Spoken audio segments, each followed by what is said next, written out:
Hi everyone, welcome back to my channel, and if you're new here, welcome to it. Today's video is my May wrap up. I have a lot of books to get through, so I'm just going to knuckle straight into this video and share with you what I've read and my ratings and a mini thought to each book. So let's get straight to it. So May was a much better month. It was a busy month. I am amazed I got through the books I did, but it was a lot better than what April was, because oh my word, April was horrendous. I had slumps. I didn't enjoy a lot of my books. I was so worried that if May was going to be the same, that this was going to put me in a bigger slump. And I'm participating in a readathon in June, and I just couldn't afford having bad reading moments, not wanting to read, being in slumps. I just couldn't afford it. Luckily, that isn't the case. We were fine. I had some good reads. To be honest, I enjoyed all of my reads. Not all of them were brilliant, but that was just purely my taste more than the book itself. I didn't read everything though, so I'm going to quickly go through some books that I didn't get to. So the first one was The Ruins by Scott Smith. This is a art copy that I got secondhand, but I DNF'd this. I think I got to 40 or 50 pages. Wasn't vibing with it. I wasn't. There's something about it I didn't like, and I thought I just can't put myself through it. It's for a book club. It was the first book club I participated in, which is the Thriller Girls Book Club. Unfortunately I DNF'd it, but I enjoyed reading their discussions about it because loads of people said it was brilliant. Just unfortunately for me it wasn't, but whatever. So yeah, didn't read that. And then I had A Witch in Time and Fable. So A Witch in Time was for Go Book Yourself Book Club.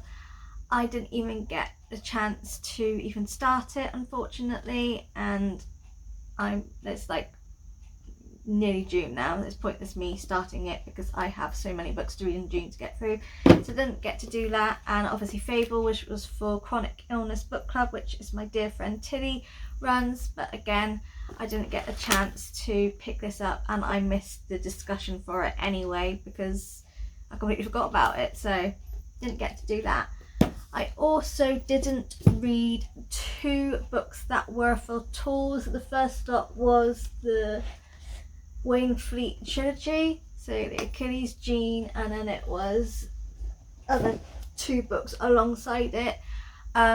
I just wasn't vibing with them, so I messaged the people who was hosting the tour to see if I could do something different.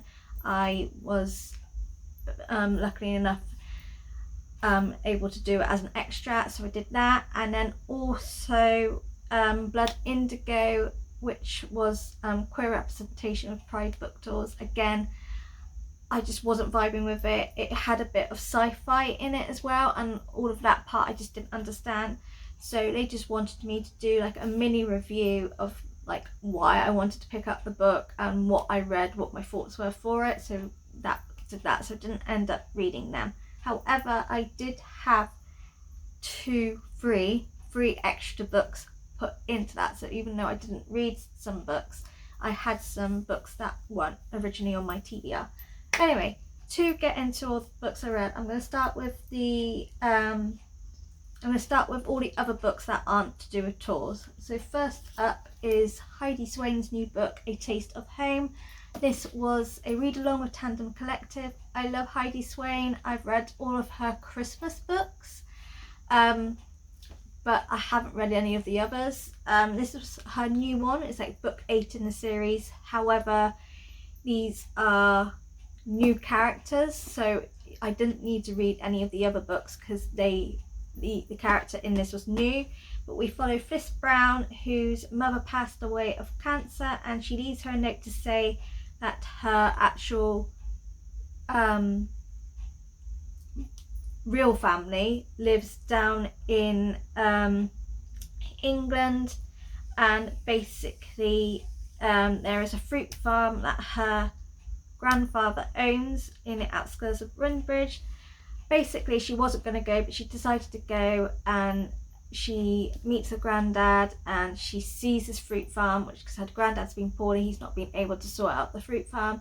She ends up staying and helping with the fruit farm, and then like her relationship with her granddad just gets like really lovely, and obviously there is some romance going on here. It was just lovely. When you read Heidi Swain books, they honestly are just feel good, nice, happy books. And I must admit, obviously I haven't read all of her books yet, but this one is my favourite, just because the family dynamics in this was just really there. It was just lovely. A couple of times I had a few tears in my eyes, but I just loved this. I absolutely loved all of the food aspects of this. Like, one of our prompt challenges in the cards that we had was to make a homemade cherry and almond tart, which they gave recipes for, but unfortunately I never had the chance to do it, and because my family are all on diets, I would have only been the only one eating the tart, and because it was massive, I thought I'm not going to be able to make it just for me to eat when I won't be able to eat all of it. But yeah, love this, and I gave it 5 stars, obviously, because I always do with Heidi Swain. Then, to carry on with Tandem Collective Read Along, I also got to be a part of The End of Men by Christina Sweeney Baird. This basically is about a pandemic. So the author Christina wrote this in 2018, or was it 2019? She started writing this in 2018. I think it all, like all of it was done in 2019, and then it got published the beginning of 2020, before she even knew there was going to be a COVID pandemic here. She pretty much wrote about a pandemic very similar to COVID. However, it just affected men and boys and teenage boys, toddlers, the tech. And she honestly is a witch for the fact that she wrote about pandemics so precise to ours, apart from there was more of a mortality death rate, and obviously it affected men, and obviously the political side of things was different. But this blew my mind. It's sort of in parts. So you have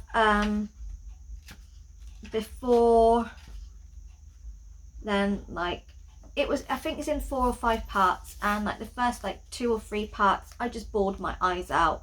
It was just emotional and very hard hitting, and it was very, very accurate to what's going on with our world and our pandemic. But as you get further into the book, obviously things start picking up. They get vaccine and all that, and it's just a brilliant book. I'm shocked at how she thought all of this, and yet actually it's happening in our real life, apart from it affects everyone, not just men in this.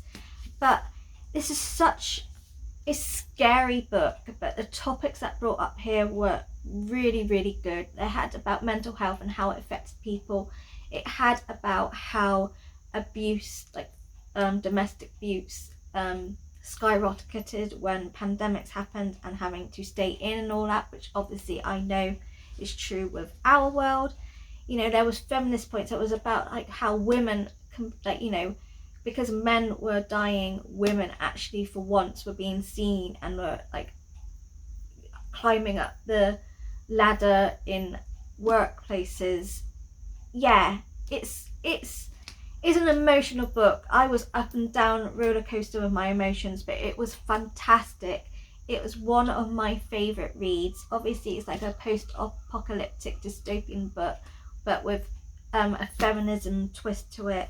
Also lots of important topics. If you haven't picked this up, I recommend it. Just have tissues ready and be amazed at how accurate this is to our actual real world. It was brilliant, and I actually thoroughly enjoyed this read along, and I also really enjoyed chatting to Christina as she answered a lot of my questions, bless her. Then on to book clubs and books that I read. So I read Carrie, which is for Stephen King book club. I gave this 4 stars. I thoroughly enjoyed it. I didn't like the religion part of it, unfortunately. It was just too heavy. It was too silly, in my opinion. But I enjoyed it. I really do like Stephen King's writing. This is classed as a horror, but I didn't really see it as a horror, but I think purely because I have watched the movie, so I knew what went on. I think if I hadn't watched the movie, didn't know anything about this, then I might have been freaked out. But I really enjoyed it. I really enjoyed learning about telekinesis and all of that. Yeah, really liked it. I gave it 4 stars, and I'm excited to carry on with the Stephen King book club, and I think we're reading Salem's Knot in June, so yeah. Then we're going on to my book club, Escape with Books, and we read for May, we read Children of Blood and Bone. I gave this 5 stars. Originally, when I started reading it, I gave it 3 stars, and then I did it alongside audiobook, and that boosted it up to 4 stars because the narrator on audio was brilliant. And then as I got to the last 150 pages, oh my god, this book just went woof woof woof woof, and I was like, oh, I was so angry at one of the characters, so angry. But yeah, that last 150 pages boosted this to 5 stars. I absolutely loved everything about it, really. I am still raging over Anand's character and the king. We won't go there, but I loved the culture, the culture in this just was brilliant. And actually reading the author's notes of why she wrote this book, after reading that, I understood why she wrote lots of these really hard topics, because it obviously is going alongside what's going on with America and with problems of that's happening with black people and discrimination and the killings. I understand why this book was the way it was. It was fantastic in the end, and I'm glad I continued reading it.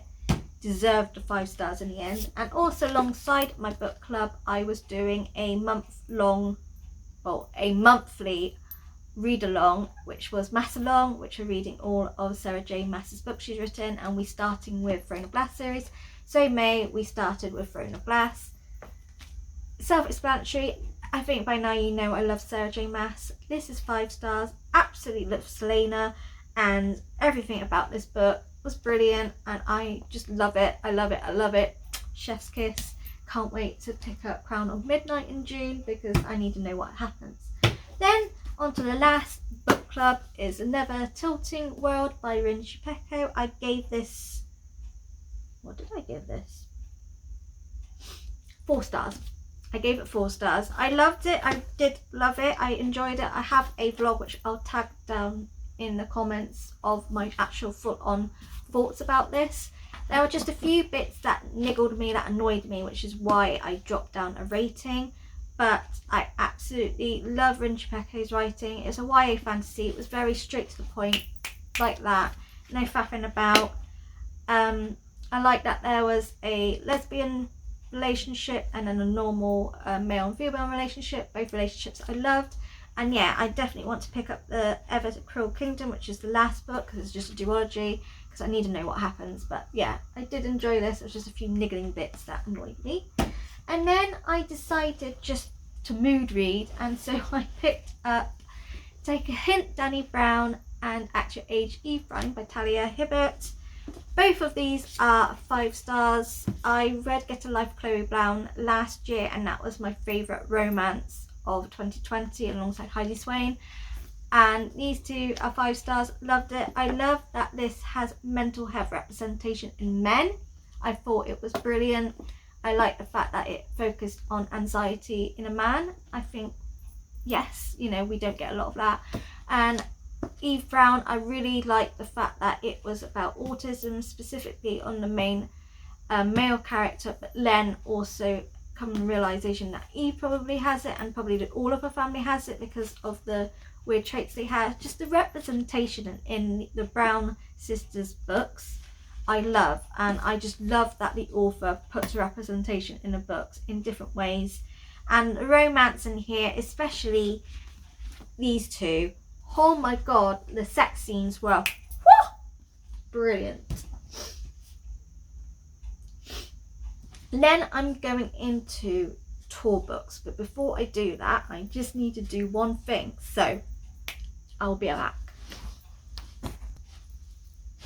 We're back. Sorry, I had to just check on dinner because dinner's been cooked at the minute. Anyway, on to tour books. I'm just gonna breeze through them. I'm not gonna tell you which tours were which because quite frankly I can't remember.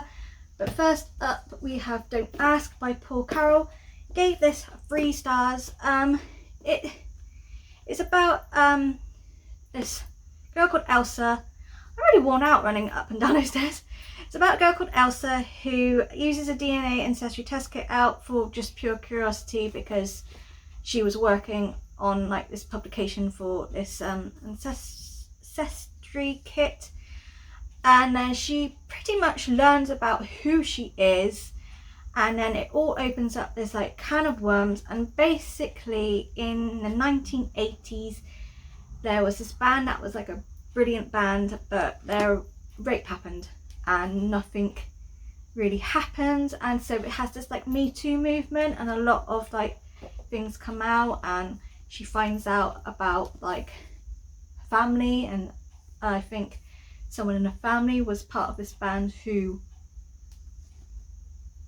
possibly was a rapist kind of thing. Yeah, it was good. I enjoyed the topics on it, and they weren't like very, they were done really sensitively,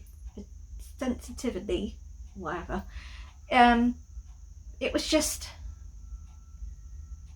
it took a while and it was a bit boring, and I think it could have just been done differently.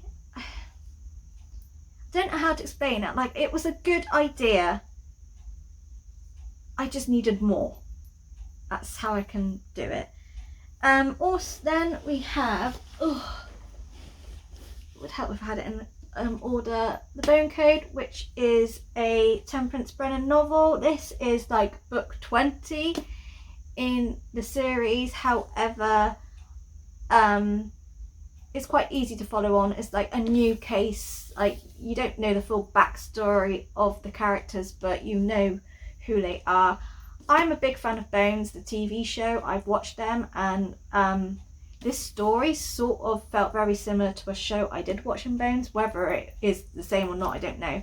But I actually gave this 5 stars. I loved it. It also had some chats about COVID, but COVID had like been and gone, like they were like moving on from that. But again, this was sort of like an old case being reopened, and then all these kind of worms opened up, and again, it's really good. I can't go into this because I will spoil it for you, but I just loved it. I was left guessing all the way through, didn't expect any of the twists and turns, thoroughly enjoyed it, and this is my kind of crime thriller that I enjoy. So yeah, 5-star, well deserved. Then we did Hit and Run by Maria Franklin. I gave this 4 stars. Again, I have a vlog of me with all my thoughts on this. You need to watch this vlog because I got extremely angry. Some of the characters in this book infuriated me, and the mum. But yeah, I can't again give much about this purely because it's spoilery, but we follow Fiona, who's a recovering alcoholic, and basically her husband gets killed in a hit and run. So they thought it might have possibly been an accident, but then it comes to actually no, it's murder. And then all of these things unravel about her husband. At first she thought he was maybe having an affair, but he wasn't so much. He was just having a bitch to his ex-wife about his new wife. There was money problems. He literally gambled away all of her money. Yeah, there was a lot going on. She finds out a lot of truths of her husband. The person I really felt for was the son who was left behind, because yeah, but it infuriated me, the mother especially, but it was a good book. Then we have We Go On Forever which is a dystopian thriller. Loved this. 5 stars, one of my favourite books from this month. Basically, we follow 2 people. So we follow Arthur and we follow Alba. Arthur is dying and he has he needs to transition to a new body in 4 weeks' time, otherwise he will face permanent memory loss. And Alba is basically studying to impress the mentors for this all-important interview, and if she's picked, she can then be reunited with her best friend and all of that. But not all is seamless, because it turns out that Alba is the host. So the Arthur is an original, and basically every time he gets poorly, he's about to die, he has to transition into a new body. Alba is the host, but she doesn't realise this. That's all I'm going to say, because spoilers. Read it. It's amazing. I have pretty much put every book list author Sarah Govet's written on my wish list, because I need to read it. She's got another dystopian book series out that I'm desperate to read, but loved this. This was the surprise. I didn't think I was going to enjoy it. I was proved wrong. It was amazing. Then we have You Had It Coming by B.M. Carroll. This is a crime thriller. I gave this 4 stars. Basically, we follow a few characters. We follow Megan, who was a paramedic. We follow Jess, who was Megan's best friend, but they're no longer friends anymore. And then we follow, oh, I've forgotten her name. What's her name? Bridget, who is the DI on this case. Basically, Megan gets a call out, and it's a shooting of attempted murder to this bloke. It's only as she gets him into the back of her rig in the paramedic car, ambulance van, that it comes clear that she knows this person. She texts Jess, who she hasn't spoken to for in ages, to say, and then she texts her again to say that he died. Not spoiler, it says. Then Bridget's then put on this case to find out why this person was killed. Basically, all things unravel. The person who was killed, who was murdered, is a defense lawyer, and he is a lawyer specifically for sex offenders. And Megan and Jess were rape victims, and he was the defendant on their court case, and obviously he won. Yeah, that's all I can say. It was brilliant. The twists and turns. I needed a bit more. There was something that missing about this book that didn't give me the 5 stars, but thoroughly enjoyed it. Didn't see who the murderer was till the last 10 chapters, and because the breadcrumbs were then there, and I did it. And I think if they didn't give us the breadcrumbs, it would probably be 5 stars for me, because I didn't know who it was. But still really good. I recommend it. Then Beyond the Funeral by Peter Marshall. I gave this 3 stars. It is like a spy thriller to do with Russians. It has to do about poisons and stuff. It's a long story cut short. I enjoyed it. It's just not my kind of book. So yeah, 3 stars. Then we have While Sleeping by Jennifer Claywood. Love this, 5 stars. I can't go into this because spoilers, but basically we follow a character, Julia Rodriguez, who is in this house, but there's someone living in a house with her that she doesn't know. And then on top of there is this serial killer on the loose who is targeting women, and he's leaving Polaroids like this, but he's carving things on them. The representation in this book was fantastic. You've got LGBTQI representation, you've got trans representation, you've got about rape, mental health, about abuse. It's hard hitting, triggering topics, but if you can cope with that, I recommend this because it's brilliant. The chats I had with the author herself, Jennifer,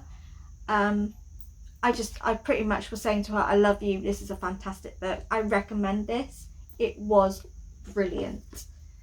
Then we have another book that I love, Crystal's House of Queers. Now I actually got was reading this on Kindle, but the author herself, Brooke Skipstone, loved my review so much and was so moved by what I wrote, and that she was so glad that I really like learnt from this.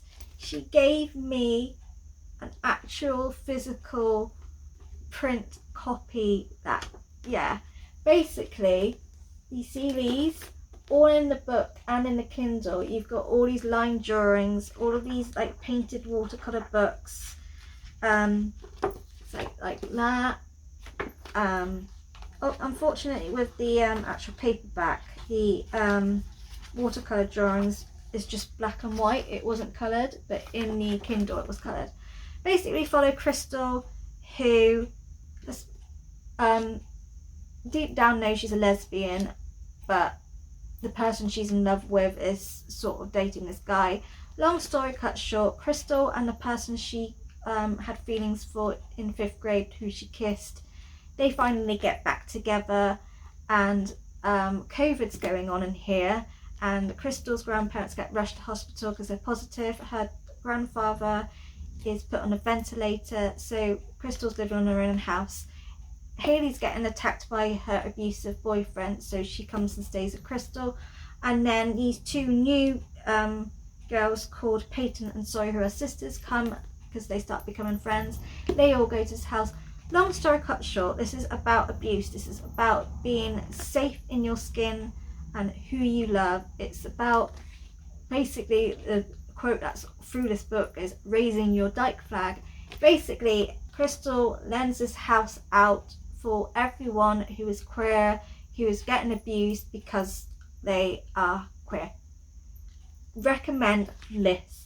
I do. If anything, you need to read this for June. There is so many important topics in this. I'm a straight woman, give or take. I'm one of those people that I love someone for their personality rather than their gender. So, you know, I have been with a girl, I have been with boys. I'm more of a, if I vibe with the person, that's who I love, not because whether they're a girl or boy. Anyway, long story cut short, if anything, read this in June. Whether you're queer, straight, trans, bi, whatever, everyone, read it. It's beautiful, it's fantastic, and I was so moved by this. I really was. Loved it. Then we have Screams from the Boy by Ann Tibbetts. This is a sci-fi thriller book. I gave this 4 stars. I was shocked by this. I don't read much sci-fi. When I do, they always go over my head. This actually was something I understood and enjoyed. Basically, there is a murderer on a ship, and there's also this foreign biological creature monster who is also killing the crew on a ship. So there's both a monster killing people and a murderer killing people, and basically that's the pretext of the book. Won't give it any more. I enjoyed it. Obviously, I'm not a big fan of sci-fi as of yet, so it wasn't like something I thoroughly enjoyed, but for my first proper sci-fi that I enjoyed, this definitely was that. Then I have Your Friend Forever by Zena Barry. I gave this 3 stars. It's a YA contemporary. It's about Maud, who's 12, and she finds the PO box address for her favourite pop star Tom Harding, who's the lead singer of a punk band called Horsefly. This is like based in the 80s. She sends him letters. Eventually he actually sends letters back, but they become pen pals, and then all of a sudden they stop talking. Then we meet Maud as an adult who's married with children. Same problems going on, and then her best friend basically says, I've got the email address of Tom. She starts emailing Tom thinking it's Tom, but it's not. All of these comes alive, and then she finally gets to speak to Tom properly. The end of the book, they plan to meet. That's a spoiler.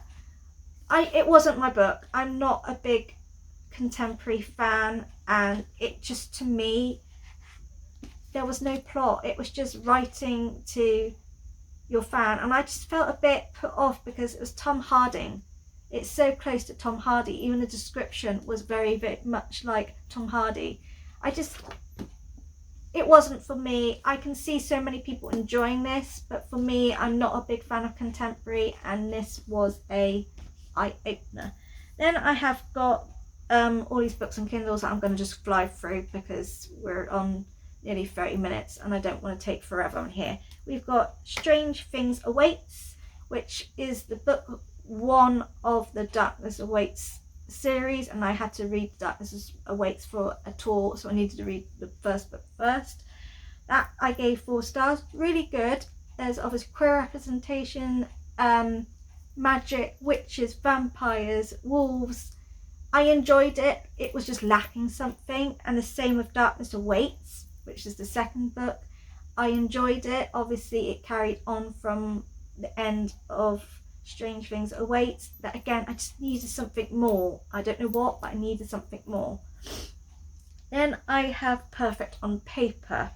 I gave that 3 stars. Again, it's a contemporary. It's basically about a mother who's not being seen by her husband, her children, her work. She starts writing poems. She ends up going to this like competition thing, and they really want her to be part of this dance group and be a rapper. So she does this. It's basically a Me Too movement and getting women to be noticed.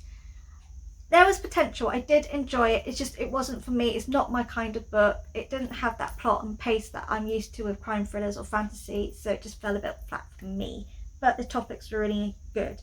Then I have The Legacy of Old Grand Parks. Gave that 4 stars. That's like a horror thriller. Very gory, very funny. All these women pretty much killing all of the arseholes out there. I thoroughly enjoyed it. I liked it. 4 stars. Then I have Guild, which I gave 3 stars. Not going to go into it. I felt I was very triggered by it, and it's nothing personal that happened to me. It was just really triggering, too dark. And apart from right at the end of it where it introduced the fantasy elements, which was Fae, I kind of felt, where was the fantasy? It was a very twisted, dark, like Stockholm Syndrome romance, in my opinion. I didn't enjoy it, unfortunately. Then I had Allied, which I gave 4 stars, which is the second book in this series, which I can't remember what was Hunted in that series. I gave it 4 stars. They are very short books, and because they're very short, you get so much and then it ends. There is obviously a 3rd book in the series. I just kind of felt that the 3 books could have been put in one big one, personally. That's my only bugbear. And then I have My Kind of Perfect by Nikki Ash. This is the last book in the series of Finding Love. Absolutely love this. This focuses on Chase and Georgia. I can't go into much about this book because there's so much gone on and it would be a spoiler. Recommend you reading the Finding Love series, and especially the last one, My Kind of Perfect, because it's got social anxiety representation. It's got about abuse, drug abuse. There's a lot of topics in this one, but it was done really well, and I think it needed to be focused on as well with like things that's going around on in this world. Loved it. 5 stars. Then I have these 2 books that I'm currently reading. So the rating I'm giving you is my prediction so far. When I've read them, if they're right, then I won't change it. If I've lowered them, I will put it here to say I have. But it's A Court of Grandchildren, which is a dystopian book. I'm predicting 4 stars. I am enjoying it. It's just a bit slow for me at the minute, but I'm only at the beginning. And then I've got The Assistant, which again is, I'm predicting 4 stars. This is a crime thriller. It is translated to English, which it's done well, but because it's a translation, I'm struggling a bit. So we'll see. Again, I'm only at the start of this, so it might pick up. I might enjoy it. But that is my May wrap up. I read 27 books. Very proud of myself. And considering I've read 27 books, let's just say June is about 37 books. So we have 10 more books for June. Anyway, yeah. Like I said, I had a good reading month. I had a mixture of genres as well, which was brilliant. But yeah, I'm very pleased with it. I'm glad that I've got my reading mojo back, and I'm so excited for June, because June is going to be a fun month. I can't wait. But thank you for watching. Take care. If you read any of these books, let me know. If you made it this far, give me a sunshine emoji, because it's absolutely glorious day today. And yeah, thank you for watching. Take care, and I'll see you guys all soon. Bye.